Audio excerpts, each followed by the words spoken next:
Hello guys, പത്രമാറ്റ് പുത്തൻ promo വിശേഷങ്ങളിലേക്ക് എല്ലാ കൂട്ടുകാർക്കും സ്വാഗതം. അങ്ങനെ നമ്മുടെ നന്ദുവിന്റെയും സച്ചിയുടെയും ആ ഒരു വിവാഹ നിശ്ചയം നടക്കുവാട്ടോ നമ്മുടെ നന്ദുവിന്റെ വീട്ടിൽ വെച്ച്. അപ്പൊ നമ്മുടെ അനന്തപുരി തറവാട്ടിൽ എല്ലാവരും തന്നെ ഈ ഒരു ചടങ്ങിൽ പങ്കെടുക്കാൻ എത്തുന്നുണ്ട്. അനി ഉൾപ്പെടെ എത്തുന്നുണ്ട് കേട്ടോ. അനി പക്ഷെ അതിൽ ചടങ്ങിൽ വീട്ടിനുള്ളിലേക്ക് വന്ന് പങ്കെടുക്കുന്നില്ല, പക്ഷെ പുറത്തുണ്ട്. നമ്മുടെ നന്ദുവിനെ ഒരുക്കാൻ വേണ്ടി നമ്മുടെ നവ്യയും നയനയും കൂടി വരുന്നുണ്ട് കേട്ടോ. അപ്പൊ നമ്മുടെ നന്ദു ഇങ്ങനെ ആകപ്പാടെ കലിപ്പിലാണ്.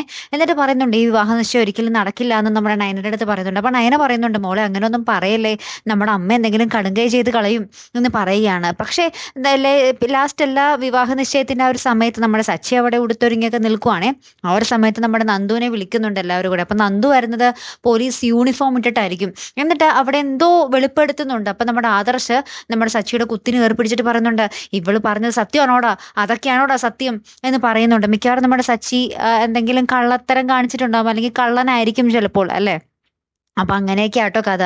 അങ്ങനെ തന്നെ നമ്മുടെ ആദർശവും നമ്മുടെ നന്ദുവും കൂടെ നന്ദു നമ്മുടെ സച്ചിയുടെ കോളറിന് കുത്തിപ്പിടിച്ച് വീടിന് പുറത്തേക്ക് ഇങ്ങനെ എന്താ പറയുക ഉന്തി വിട്ട് ആ ഒരു പോലീസ് സ്റ്റേഷനിലേക്ക് കൊണ്ടുപോകുന്ന ഒരു രംഗങ്ങൾ തന്നെയാട്ടോ കൂട്ടുകാരെ നമുക്ക് ഏറ്റവും ഒടുവിൽ കാണുവാൻ സാധിക്കുന്നത്. ഭയങ്കരമായിട്ടുള്ള ഒരു ട്വിസ്റ്റ് ആട്ടോ നടന്നിരിക്കുന്നത്. അപ്പൊ എന്തായാലും എനിക്ക് ഭയങ്കര സന്തോഷവും ആശ്വാസവും ആയിട്ടുണ്ടാവും, അല്ലേ? കാത്തിരുന്ന് തന്നെ കാണാട്ടോ. അപ്പൊ അടുത്തൊരു വീഡിയോയുമായി വരുന്നത് വരയ്ക്കും ഗുഡ് ബൈ.